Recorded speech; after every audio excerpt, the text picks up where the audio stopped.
On the cold morning of 14th of February 1797, off the towering cliffs of Cape St. Vincent, the Atlantic Ocean lay swathed in a grey, shifting haze. For hours, a dense February fog had rolled across the swells, muting the colour of the sea into a dull iron sheet. Out of that haze drifted a sound, low, muffled, and unmistakable. It was the distant thud of heavy guns, echoing across the water like the heartbeat of an unseen giant. Every officer and sailor in the British fleet knew what it meant. Somewhere in the murk, a fleet far larger than their own was stirring. This was the moment the Royal Navy had been waiting for. Under the command of Admiral Sir John Jervis, a seasoned commander whose iron discipline was matched only by his willingness to force a decisive action, the British had set out to intercept the massive Spanish fleet moving between Cartagena and Cadiz. The stakes were enormous. Spain, newly bound to revolutionary France through the Treaty of San Ildefonso, had become an active belligerent against Britain. If the Spanish fleet joined with the French fleet at Brest, the combined naval force would threaten British control of the seas. Only a bold interception could prevent disaster. That task fell to just 15 British ships of the line, supported by a handful of frigates and smaller vessels. Against them, the Spanish sailed with 25 to 27 ships of the line, including several three-deckers and the colossal four-decked Santísima Trinidad, mounting around 130 guns and carrying over 1,000 men. The Spanish fleet, under Lieutenant General Don José de Córdoba y Ramos, was enormous in size and manpower, likely more than 20,000 men at sea compared to roughly half that in the British fleet. Yet on this foggy morning, numbers alone would not determine the shape of the coming battle.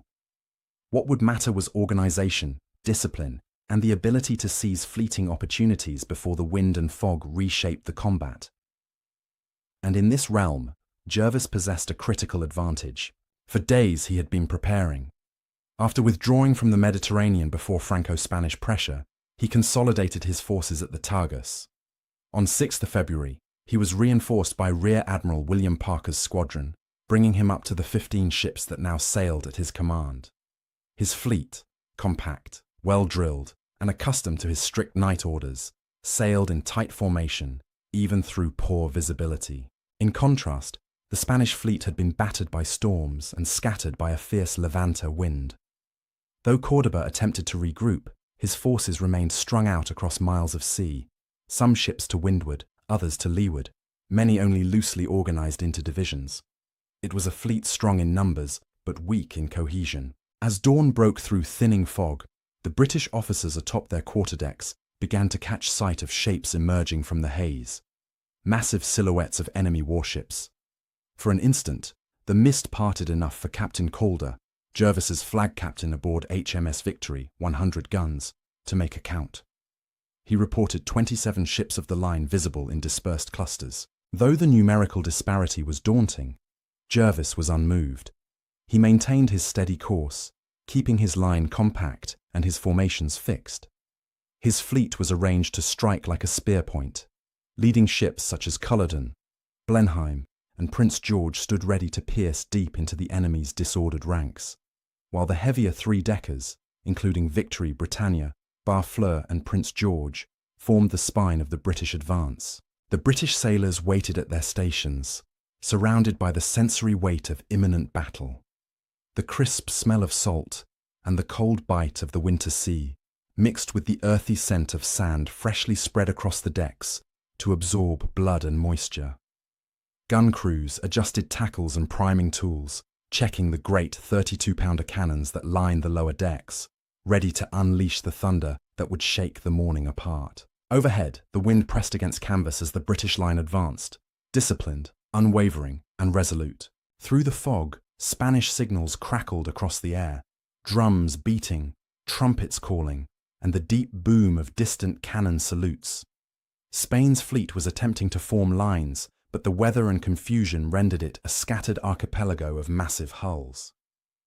It was into this fractured enemy formation that Jervis intended to drive his numerically inferior but highly cohesive force. Far astern in the line sailed Commodore Horatio Nelson, aboard the 74-gun HMS Captain.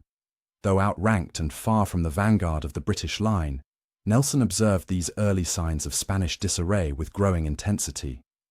While the fog swirled around his ship, he sensed that the day would present a rare opportunity, one that might be seized only through bold and unconventional action. But for now, he held his position, awaiting the moment when the line would fully engage and the battle's true shape would emerge. As the fog continued to lift, the scale of the Spanish threat came into clearer view. Vast hulls looming through the vapor, sails spread in disorganized patches across the horizon. Jervis, with the cliffs of Cape St. Vincent faintly visible to port, ordered his line to press forward.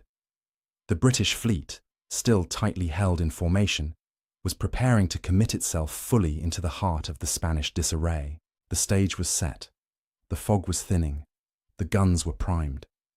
The fate of the day, and of British naval supremacy in the age of the French Revolution, hung on the ability of a smaller, disciplined fleet to impose order on chaos. As the February haze thinned across the waters southwest of Portugal, the British line advanced with unwavering precision. The men aboard Admiral Sir John Jervis's fleet could now make out the enemy with greater clarity. Not the neat, well-ordered battle line expected from a major European navy, but a scattered, drifting mass of powerful Spanish ships of the line, some extending toward the windward side, others lagging leeward, each attempting belatedly to form into cohesive divisions. The chaotic state of the Spanish formation was the product of days of storms and the punishing Levanta wind that had blown the fleet out into the Atlantic, complicating its approach to Cadiz. Despite this confusion, the Spanish force was enormous. The colossal Santísima Trinidad, towering above every ship around her, served as the most visible marker of the Spanish presence. With approximately 130 guns arranged across 4 full decks, she was one of the mightiest warships ever built, an imposing symbol of the vast manpower and material strength arrayed against the British. Nearby, other massive first rates such as San Josef and Salvador del Mundo, each mounting more than 112 guns, attempted to regain station.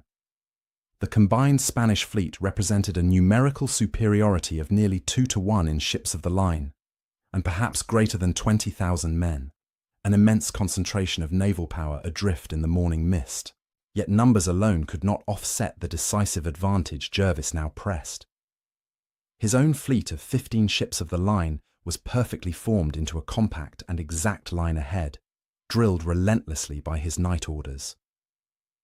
Years of discipline had rendered these ships responsive, coordinated, and intensely confident in their commander's ability to extract victory from difficult odds. In an age where naval battles frequently devolved into chaotic duels between mismatched ships, the ability to maintain formation was as crucial as firepower itself. From the quarterdeck of HMS Victory, Jervis surveyed the distant shapes with a practiced, calculating eye.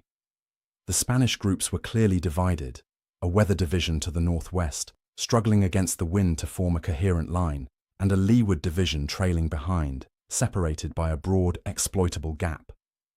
This fracture, created by the morning conditions, presented a fleeting opportunity, one that a more cautious commander might have hesitated to exploit against a larger enemy. Jervis did the opposite. He ordered his fleet to steer directly toward the gap. The British line responded immediately. Culloden, leading the van, advanced like the tip of a spear toward the broken Spanish formation, followed closely by Blenheim, Prince George, and the massive 3-decker Barfleur. These ships prepared to rake the Spanish vessels that drifted toward one another in a slow, uncertain attempt to unite. On board each British ship, the crews braced themselves as the swell shifted and the distance between enemy hulls closed. As the morning brightened, gun ports were opened across the British line, the low decks filled instantly with the heavy odour of gunpowder.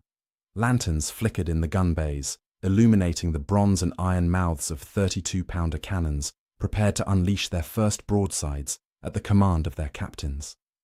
Powder monkeys, often mere boys, took up their positions near the hatchways, ready to sprint cartridges from the magazine as soon as the order to fire was given. To starboard, British sailors observed the Spanish ships scrambling to form something resembling a defensive line. Their decks were crowded with soldiers drawn from Spain's larger military establishment. Although formidable in numbers, these men lacked the rigorous gunnery training that British sailors possessed. Many of the Spanish ships were crewed by a mix of experienced seamen, inexperienced recruits, and soldiers unfamiliar with naval combat. This imbalance would soon tilt the battle, as the British relied on a long tradition of rapid, accurate gunnery that consistently outmatched even materially larger foes. By contrast, the British formations tightened still further as they neared the enemy. Officers barked brief commands, though most instructions came through signals and shipboard routines rather than raised voices. The discipline aboard Jervis's fleet meant that few words were needed. Every man knew his station, and every captain knew the intent behind the admiral's bold maneuver. As victory and the main body of the fleet advanced, the Spanish Weather Division began to bear down toward its leeward counterpart, attempting to close the gap before the British line could slip through. But the opportunity had already been seized. The British line passed between the two groups, enabling the rear of Jervis's fleet to engage the Spanish Weather Division while the van engaged the disordered leeward ships. The pressure began to mount on the Spanish captains as they realized the British had forced them into a fragmented fight. Their towering ships, unable to maneuver quickly in the shifting winds, struggled to bring their broadside guns to bear. Meanwhile, the more nimble British 74-gun third rates, such as Orion, Excellent, Colossus, and Goliah, moved into advantageous firing positions, as naturally as schools of fish adjusting to the tide. The tension on the water was palpable.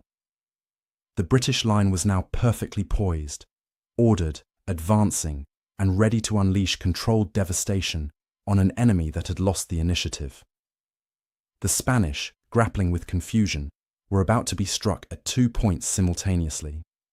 The gap Jervis had exploited would soon widen under British pressure, separating the Spanish fleet further and preventing any chance of a coordinated response. Still lingering astern in the British line, Commodore Horatio Nelson, aboard the 74-gun Captain, observed the shifting tactical situation with increasing intensity. Though far behind the van, he recognized that the Spanish Weather Division, still retaining some maneuvering space, might yet slip away and link with the leeward group to form a massive force that could overwhelm the British line. That possibility loomed ahead like a storm cloud, one that Nelson believed required immediate and independent action. For the moment, though, the eyes of the fleet remained fixed on the tightening gap between the Spanish divisions and the looming explosion of cannon fire that would soon erupt. The air was thick with suspense, the wind tugging at canvas, and the distant cliffs of Portugal watching as two great navies converged. The moment of collision between the two great fleets came just as the fog thinned into pale shafts of winter light. The Spanish ships, still in a loose attempt at reforming, drifted toward one another like massive shadows on the swells. In contrast, the British line pressed forward with a deliberate, almost mechanical precision. The discipline with which Admiral Sir John Jervis's fleet held its formation now revealed its full value. The entire British line of battle advanced as a single, unified spear point aimed directly at the heart of Spanish confusion. At the forefront of that spear sailed HMS Culloden, followed closely by Blenheim, Prince George, and Barfleur. As these leading British ships closed with the leeward Spanish division, the silence broke. The first broadside erupted from Culloden's lower deck, a thunderous volley of 32-pounder shot hurled into the hull of a massive Spanish ship just beginning to bear up and form line.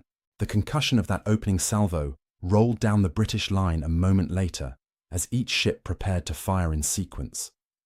The sound carried across the water in deep, resonant waves that seemed to shake the fog from the air. In response, the Spanish returned fire, but unevenly.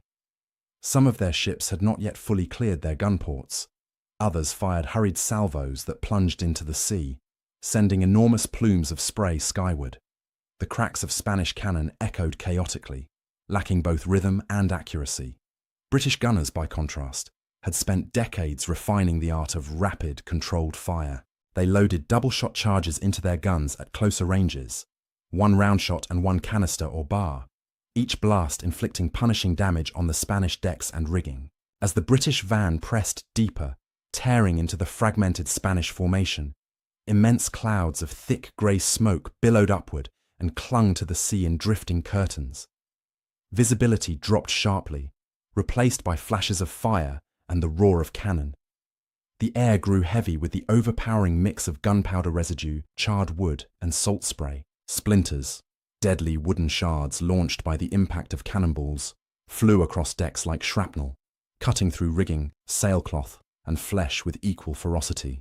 Meanwhile, the great three-deckers of Jervis's line advanced behind the van, their heavy broadsides adding devastating weight to the assault. HMS Victory, the flagship, entered the engagement with the calm inevitability of a tide. Her gun ports opened in perfect order. Inside the lower deck, gunners worked in a hellish glow of lantern light, pushing out the great 32-pounders on their carriages and timing their fire to the rolling of the ship. When the order came, Victory's entire side erupted, the recoil slamming across the deck and nearly driving the gun crews into the opposite bulkheads. The broadside hammered into a Spanish 74, trying desperately to turn into the fight. Behind Victory came Britannia, Barfleur, and Prince George, each adding their fire to the growing inferno. The pressure exerted on the Spanish Leeward Division became overwhelming.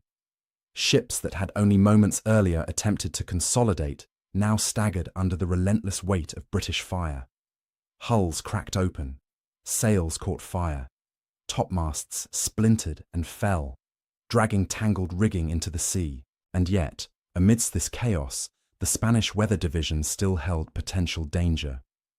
These upwind ships possessed enough maneuvering room to alter course, steer down toward their comrades, and attempt to envelop the British line. If successful, this convergence would allow their heavier three-deckers, including those with more than 112 guns, to bear down on Jervis's smaller 74s with crushing power. It was a looming tactical threat, one that could reverse the advantage the British had gained by breaking between the two Spanish groups. The British rear divisions, commanded by Rear Admiral William Parker and Vice Admiral Charles Thompson, engaged these Spanish ships as best they could while maintaining the integrity of the line.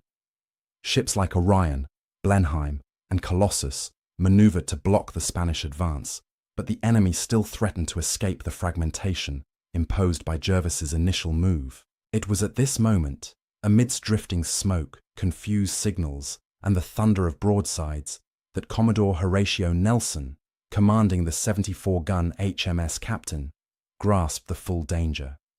Captain, positioned near the rear of the British line, had only recently come into cannon range. From Nelson's vantage point, the Spanish Weather Division appeared on the edge of slipping away, potentially reforming into a unified body with a numerical strength that would severely challenge the compact British formation. Observing the danger, Nelson understood that adhering strictly to the formal line of battle would allow the Spanish to regroup.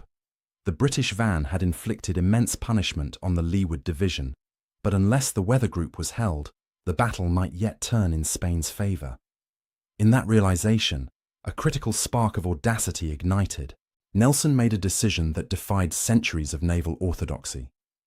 By altering course to intercept the Weather Division, he would be leaving the line, abandoning the structured formation that was the backbone of Royal Navy tactics.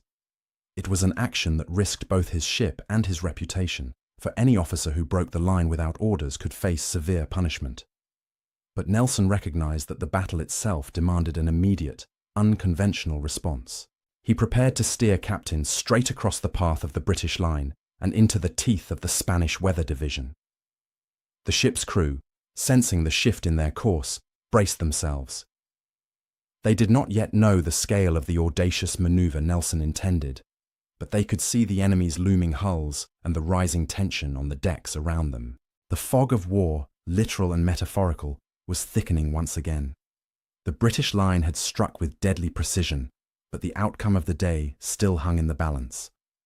In this crucial hour, the next actions would determine whether Jervis's daring gambit succeeded, or whether the Spanish fleet would shake free and overwhelm the smaller British force. Nelson was about to force the issue in a way that would define the battle, his career, and the future of British naval warfare. As the battle intensified along the fractured Spanish front, the clash of iron and oak echoed across the Atlantic swells. Thick banks of powder smoke drifted across the water, veiling entire ships from sight and revealing them again as ghost-like silhouettes illuminated by flashes of cannon fire. The disciplined British line had driven a wedge between the Spanish divisions, tearing into the leeward ships with measured, thunderous broadsides. Yet the danger was far from resolved. To the northwest, the Spanish weather division still possessed the maneuvering room needed to bear down and unite with its embattled comrades.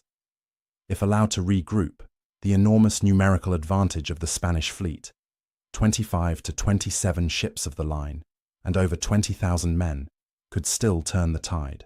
It was at this critical juncture that Commodore Horatio Nelson, aboard the 74-gun HMS Captain, confronted a choice that few naval officers would dare to contemplate.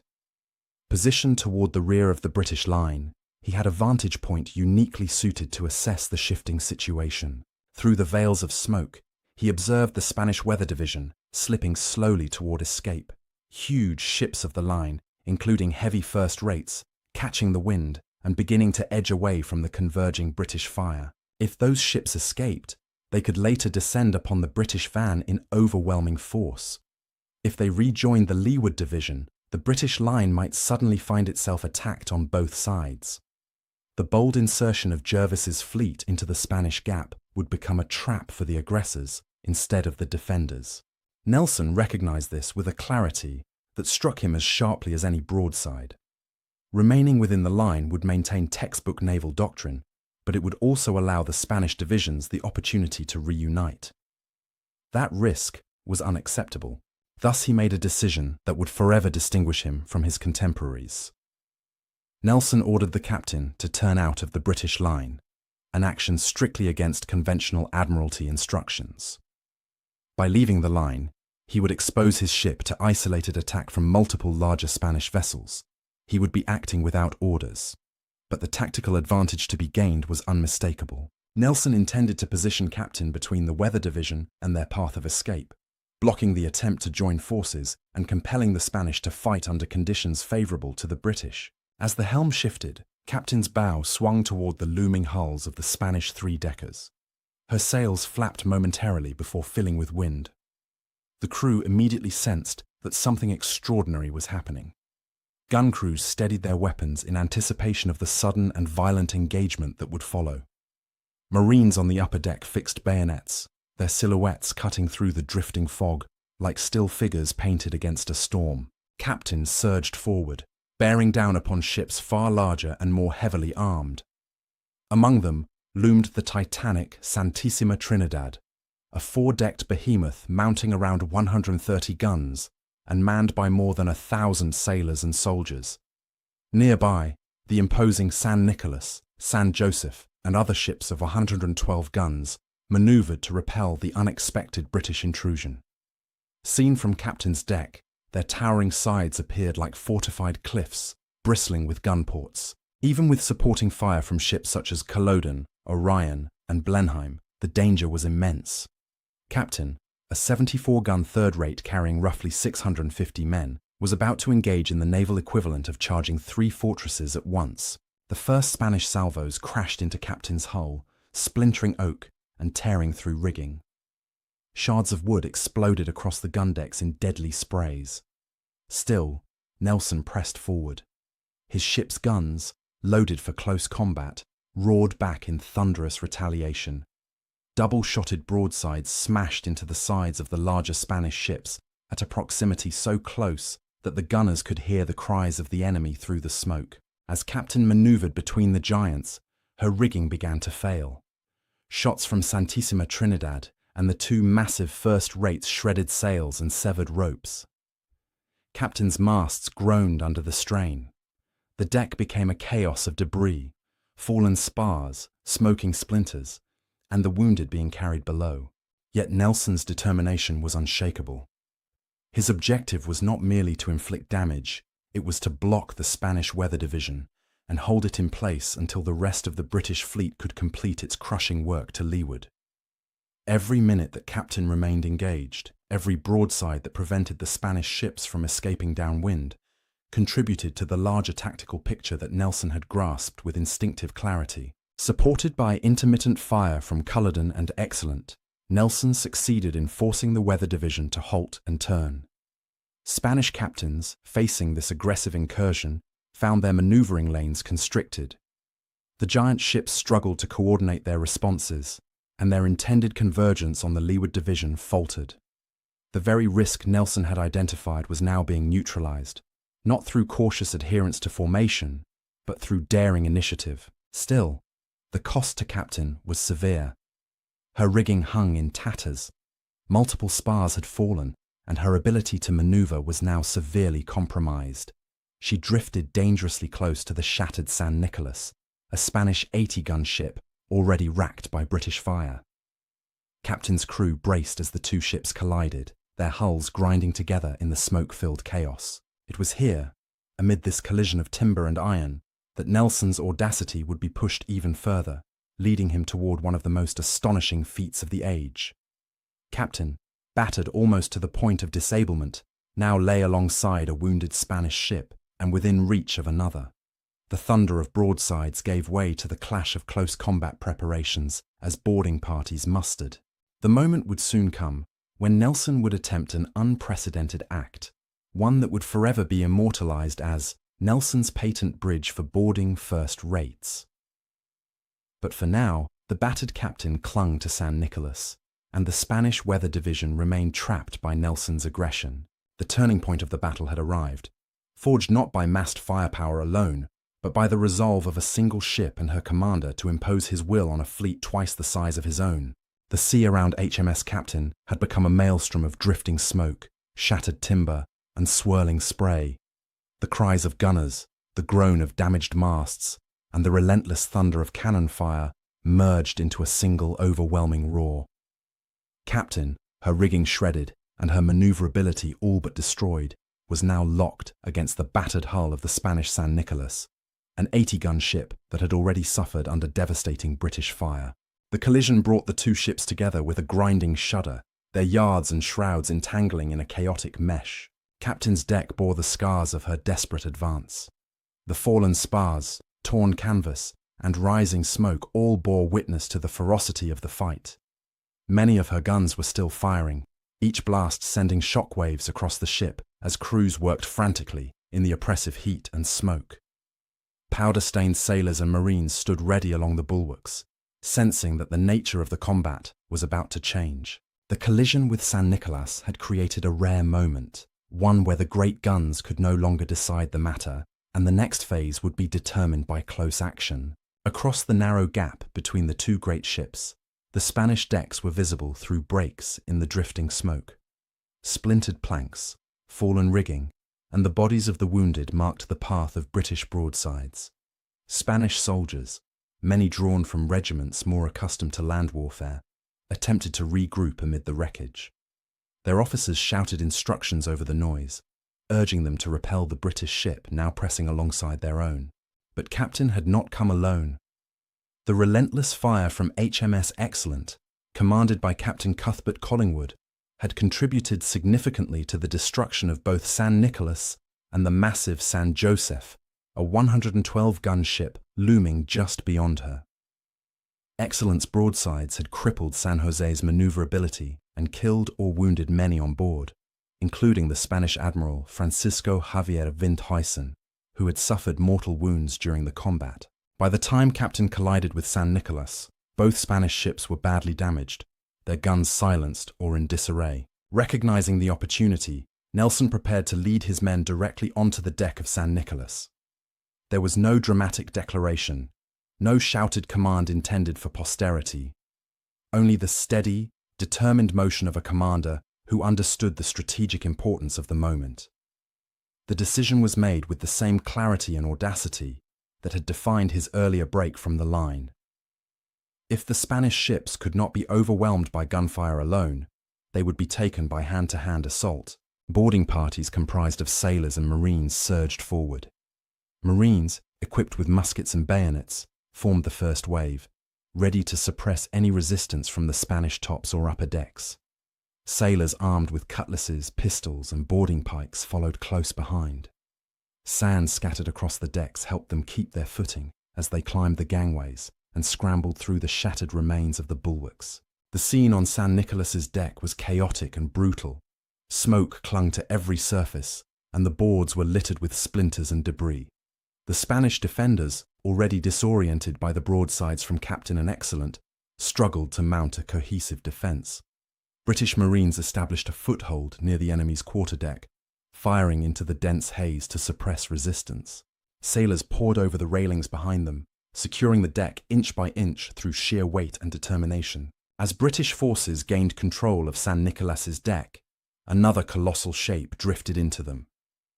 The massive San Josef, her hull severely damaged and her maneuverability gone, had lost control and drifted alongside San Nicolas, the two Spanish ships becoming entangled against one another under the pressure of wind and swell. Through the fog and the wreckage, Nelson recognized an extraordinary opportunity, perhaps one never seen before in a naval battle of this scale. With the two Spanish ships locked together and Captain's boarding party already in control of San Nicolas, he saw a path to seize the second ship directly. The height of San Josef's bulwarks made a direct assault from Captain impossible. But now, with San Nicolas jammed between them, the battered decks formed a natural ramp. Nelson used the wreckage of San Nicolas as a bridge, a makeshift path that would later be immortalized as Nelson's patent bridge for boarding first rates. He moved swiftly, leading his men across the debris-littered deck of San Nicolas and up the side of San Josef. Marines provided covering fire from behind, shooting at any Spanish soldiers attempting to rally. Sailors climbed the tangled rigging and hauled themselves over shattered rails. It was an ascent carried out amidst smoke, noise, and the constant threat of counterattack. But momentum was on the British side. Once aboard San Josef, the British rapidly overcame what remained of the defenders. San Josef's crew, decimated by Excellent's earlier fire and disoriented by the sudden boarding, could not form a cohesive line of resistance. Within minutes, the towering first rate, mounting over 100 guns and manned by hundreds of men, was forced to yield. The Spanish colours were struck, replaced by the unmistakable ensign of the Royal Navy. With that gesture, Nelson had achieved the almost unimaginable, the capture of two major enemy ships, one after the other, with a single 74-gun vessel that had already been battered nearly to the point of disablement. On the decks below, the scale of the achievement became clear. British sailors and Marines secured prisoners, extinguished fires, and consolidated their hold on the captured ships. The smell of gunpowder mixed with the reek of smoke and the brine-heavy wind. The decks were scarred by grape-shot and round-shot, and the groaning of wounded timbers matched the low murmurs of the injured being tended to. Far from a reckless gamble, Nelson's actions had been a calculated strike at the heart of the Spanish formation. By seizing San Nicolas and San Josef, he not only deprived the Spanish fleet of two major ships, but also shattered the spirit of the weather division, trapping them in a position from which they could no longer influence the wider battle. Meanwhile, to the south, British ships such as Excellent, Culloden, and Prince George continued to punish the Spanish leeward division. The carefully coordinated British assault, amplified by Nelson's independent brilliance, had now turned the tide decisively against Spain. What had begun as a daring break from the line had evolved into one of the most famous boarding actions in naval history, a moment of audacity that embodied the courage, quick thinking, and sheer determination that defined the Royal Navy during its struggle for supremacy in the Age of Sail. The capture of San Nicolas and San Josef marked a dramatic turning point in the unfolding struggle off Cape St. Vincent. The British line, already pressing hard against the Spanish leeward division, now saw its foothold strengthened by the astonishing seizure of two major enemy ships in the centre of the action. The spectacle of a single 74-gun vessel, HMS Captain, taking not one, but two vastly larger adversaries, sent ripples of shock through the Spanish ranks. Their weather division, already hampered by confusion and damage, found itself increasingly unable to manoeuvre freely or rejoin its embattled comrades. Across the battlefield, the British ships continued to exploit their advantage with relentless efficiency. As Nelson secured his position aboard the captured Spanish vessels, the van and centre of the British line maintained their hammering assaults upon the struggling Spanish leeward ships. HMS Excellent, having played a decisive role in crippling San Nicolas and San Josef, now turned her fire upon the massive Salvador del Mundo, one of Spain's heaviest ships of the line, mounting well over 100 guns. Salvador del Mundo had been attempting to turn into position, but the earlier British broadsides had shattered her rigging, leaving her topmasts hanging at precarious angles. Excellent approached with measured purpose, delivering a devastating series of close-range broadsides. Each thunderous discharge tore deeper into the giant ship's hull, sending showers of splinters across her decks and cutting down her remaining defenders. With her maneuverability gone and her gunnery severely compromised, Salvador del Mundo could no longer resist effectively. Her tattered colours were finally pulled down, and British sailors moved to secure yet another towering prize amid the drifting clouds of smoke. Nearby, San Isidro, a smaller but still formidable 74-gun Spanish ship, found herself equally beleaguered. Struggling to maintain formation and overwhelmed by British fire, she attempted to break away from the melee. But the British ships pressing forward, among them Orion, Culloden, and Blenheim, closed the distance rapidly. Cut off and battered, San Isidro struck her colours as well, becoming the fourth major Spanish ship to fall into British hands that day. The cumulative effect of these captures was devastating for the Spanish fleet. 4 ships of the line, including 2 heavy first-rates, had been claimed by the British, and their loss reverberated through the remaining Spanish ranks. The ships yet unengaged struggled to coordinate amidst the smoke and confusion. Signals were lost or misinterpreted in the chaos, and the Spanish commanders, including Don José de Córdoba y Ramos, found themselves unable to reassert control over their fragmented divisions.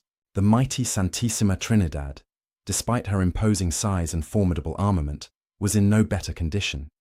She had sustained severe damage earlier in the fight, her hull and rigging suffering under the relentless fire from British 74s. Her foredecks and towering bulk, once symbols of Spanish naval prestige, now became liabilities. The enormous ship was slow to respond to orders, difficult to maneuver, and increasingly exposed to British attention. As the battle progressed, she drifted out of position, her crew struggling under the immense demands of managing such a colossal vessel in the midst of battle. Yet despite the damage inflicted on Santísima Trinidad, she managed to avoid capture. Her immense size and the desperate efforts of her crew allowed her to limp away from the heaviest fighting, accompanied by several Spanish ships that still retained some degree of maneuverability. These vessels, clustered around the flagship, attempted to rally to Córdoba's side as the Spanish admiral fought to preserve what remained of his fleet. Back in the thick of the engagement, the British ships continued to operate with coordinated precision. The intense drilling and discipline instilled by Jervis now bore fruit in the most vivid fashion. Even amidst swirling smoke and cannon flashes, the British captains maintained strict formations, preventing the chaos that often befell large-scale naval battles. Clear signalling, experienced leadership, and seamless cooperation allowed them to respond instantly to changing circumstances. One after another, British ships adapted to support the larger tactical picture. HMS Victory, still central to the battle, directed coordinated broadsides against Spanish ships attempting to escape. Victory's towering hull and powerful armament made her a floating anchor for the British line, a steadfast presence around which the rest of the fleet manoeuvred with calculated precision. Britannia, Barfleur, and Prince George contributed their heavy guns to the rolling barrages that kept the remaining Spanish ships at bay. While the British inflicted severe damage, they also maintained extraordinary discipline in damage control. Crews worked tirelessly to extinguish fires and repair rigging, even as the ships continued to fire. The decks were managed with a practiced calm that allowed the British ships to retain their battle readiness throughout the long, grinding engagement. Meanwhile, the Spanish position deteriorated further with every passing minute. Ships in the centre and leeward divisions suffered catastrophic losses in rigging, making them increasingly vulnerable to raking fire. Others drifted out of formation entirely, unable to reconnect with their fellows. The fog, which earlier had offered a degree of concealment, now turned against the Spanish as drifting smoke mingled with natural haze, obscuring their signals and fracturing their coordination. Everywhere the Spanish looked, the signs of collapse were clear.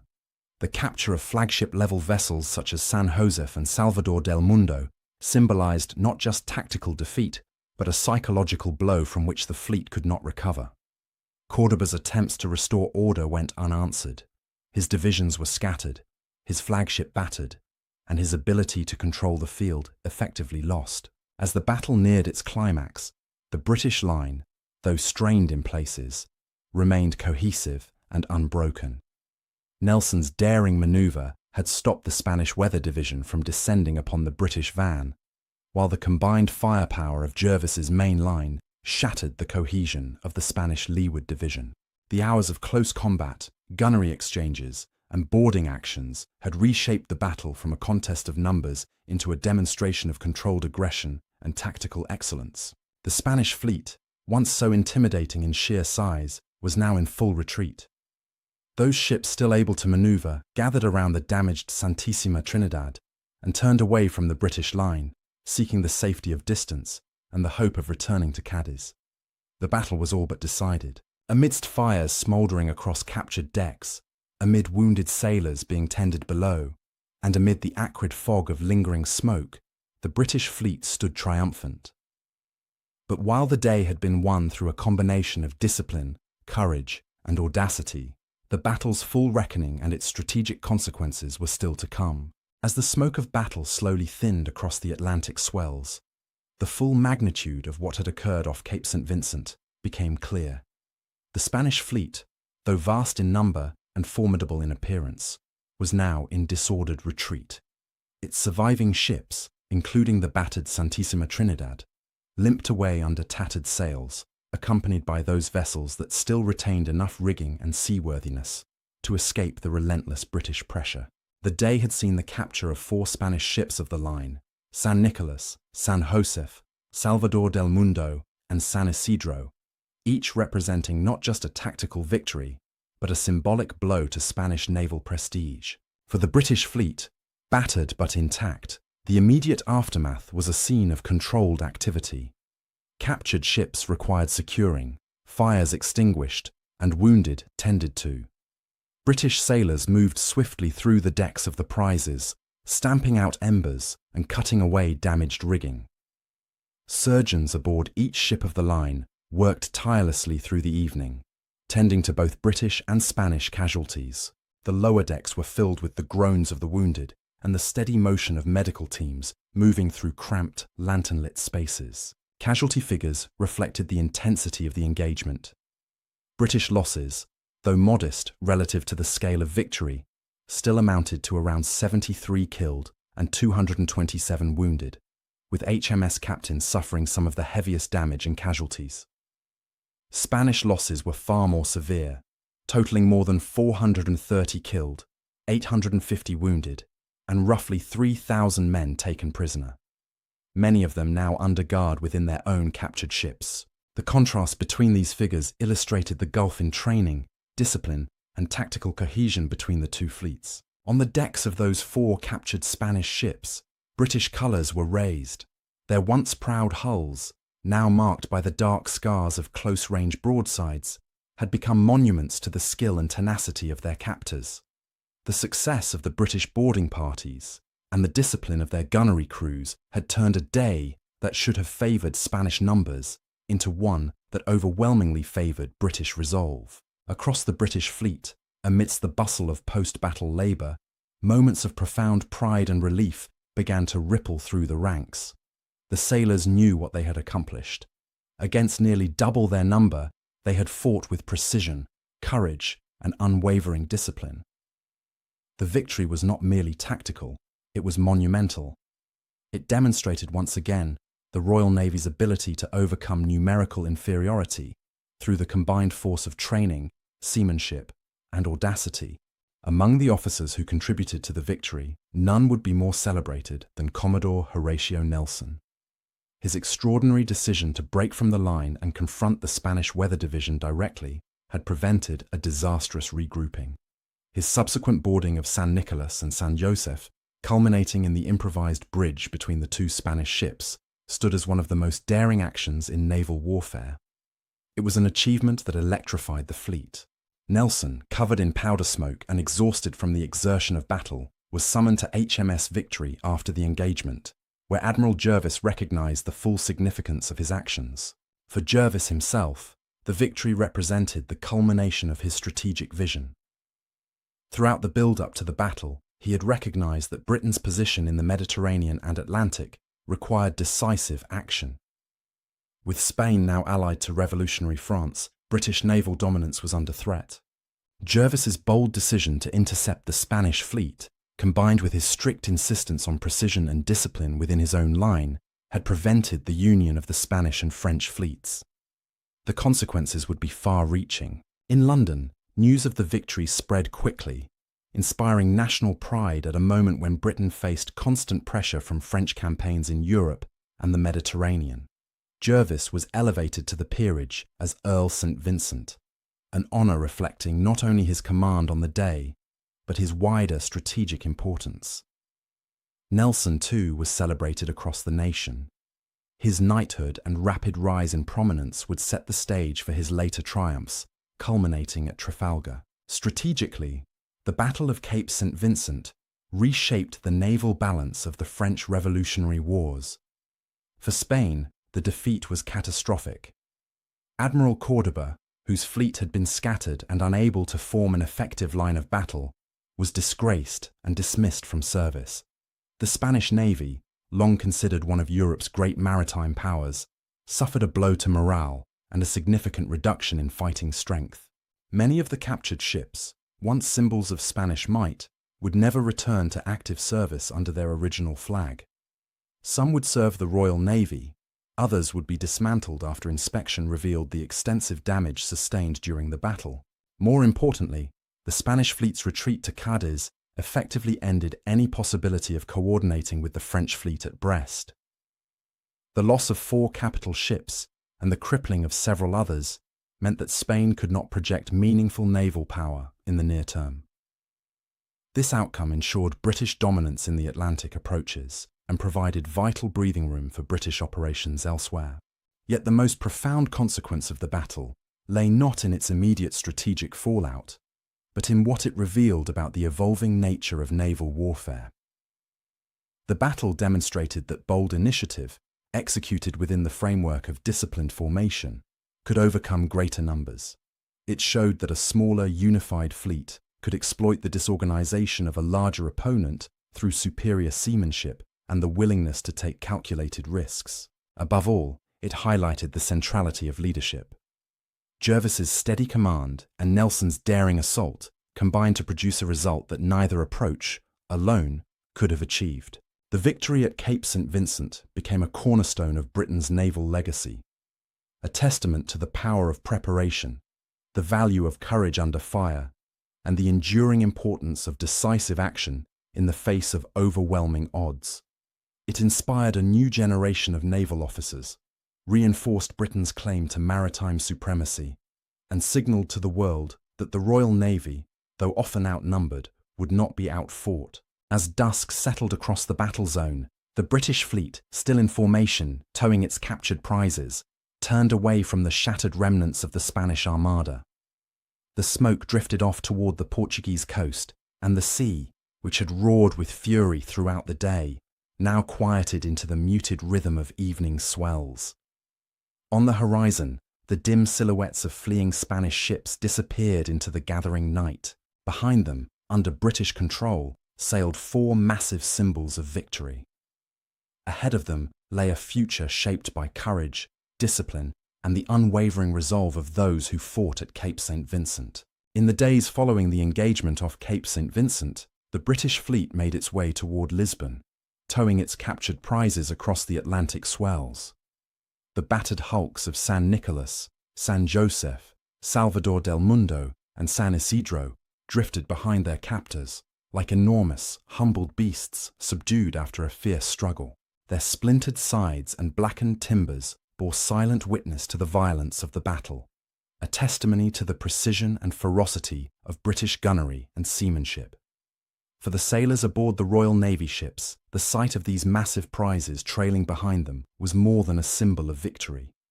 It was a vindication of their training, their courage, and their unwavering discipline under fire. As the fleet approached port, the wider significance of the victory began to take shape in the minds of commanders and sailors alike. Though the battle had lasted only a few critical hours, its consequences would echo far beyond the waters of Portugal.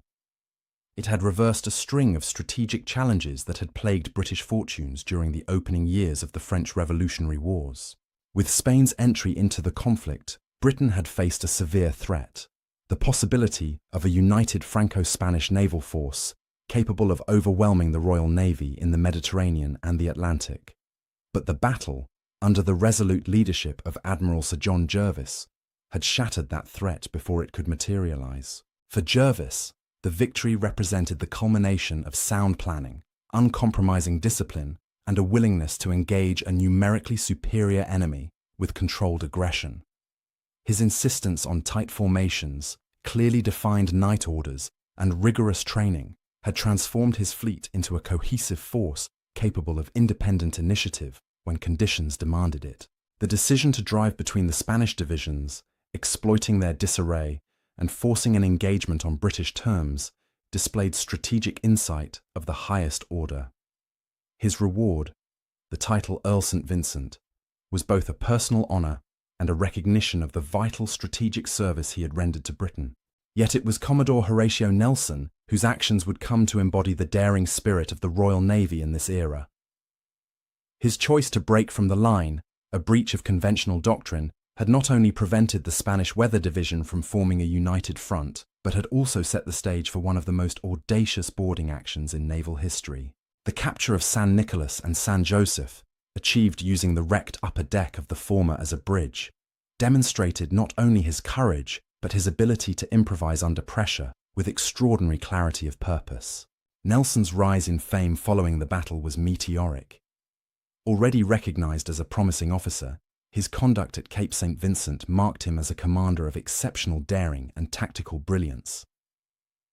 The events of that February day would serve as a precursor to later triumphs, most notably at Aboukir Bay and Trafalgar, where his innovative approach to naval warfare would again prove decisive. Cape St. Vincent became the first major step in the creation of the Nelson legend, the defining narrative of Britain's naval supremacy during the Age of Sail. The broader consequences for Spain were grave. The battered remnants of Cordoba's fleet retreated to Cadiz, where they remained blockaded for much of the subsequent conflict. The loss of 4 major ships, combined with the severe damage sustained by others, crippled Spain's ability to operate as an effective naval partner to France. Cordoba himself, unable to account for the disarray and collapse of his massive fleet, was dismissed in disgrace. The Spanish Navy, once a proud maritime power, began a long period of decline from which it would struggle to recover. Strategically, the victory ensured that the French could not count on Spanish naval support in the Atlantic. The combined fleet that might have threatened Britain's global empire would never materialize. This allowed the Royal Navy to retain its command of the sea lanes, safeguarding British trade, colonial interests, and the movement of troops across the empire. The security afforded by this command would, in turn, fuel Britain's economic and military resilience throughout the protracted wars against France. But beyond the immediate strategic and political consequences, the Battle of Cape St. Vincent carried a deeper legacy. It represented a turning point in the evolution of naval warfare. The engagement demonstrated the power of disciplined line-of-battle tactics when supported by independent, decisive action from subordinate commanders. It highlighted the importance of gunnery practice, ship handling, and damage control, all areas in which the Royal Navy excelled. And it revealed that even the largest and most imposing ships could be outmaneuvered, outgunned, and boarded when confronted by a smaller but more cohesive and confident force. For the men who fought that day, the battle would remain etched in memory. Many sailors would carry the scars of splinter wounds, burned powder, or crushed limbs for the rest of their lives. Others, who perished in the smoke or fell beneath the weight of shattered rigging, would be remembered by their shipmates through the stories passed from mess table to forecastle. Spanish prisoners, now confined aboard their former ships under British control, faced an uncertain future, but were, for the moment, attended with the same grim professionalism that the Royal Navy applied to all matters of war. The sea itself seemed to transition as the days passed. The waters that had raged with cannon blasts and the screams of men softened once more into the steady rhythm of winter swells. The drifting haze that had shrouded the opening stages of the battle lifted, revealing a calm, pale horizon. Cape St. Vincent, its cliffs standing sentinel over the site of the confrontation, remained unchanged, a silent witness to the victory forged in its shadow. Generations later, the battle would be studied for its lessons in leadership, discipline, and boldness. It would stand alongside the greatest naval victories in British history, a precursor to Trafalgar and a testament to the resolve that defined the Royal Navy during the most turbulent decades of the 18th and 19th centuries. In the end, the Battle of Cape St. Vincent was more than a triumph of guns and sail. It was a victory of character, of an admiral who refused to be daunted by superior numbers, of officers who trusted their commanders and seized opportunity when it appeared, and of sailors whose skill and courage transformed tactical brilliance into lasting achievement. It was a moment when the fate of nations turned on the judgment of a few and the determination of many. And as the British fleet returned to port, towing the enormous trophies of its triumph, one truth had become undeniable. The Royal Navy, though outnumbered, would never be outfought. Thank you for listening to our story. If you found this battle as fascinating as we did, please like this video and subscribe to British War History for more. We read all of your comments, so be sure to leave your thoughts below. We'll see you in the next video.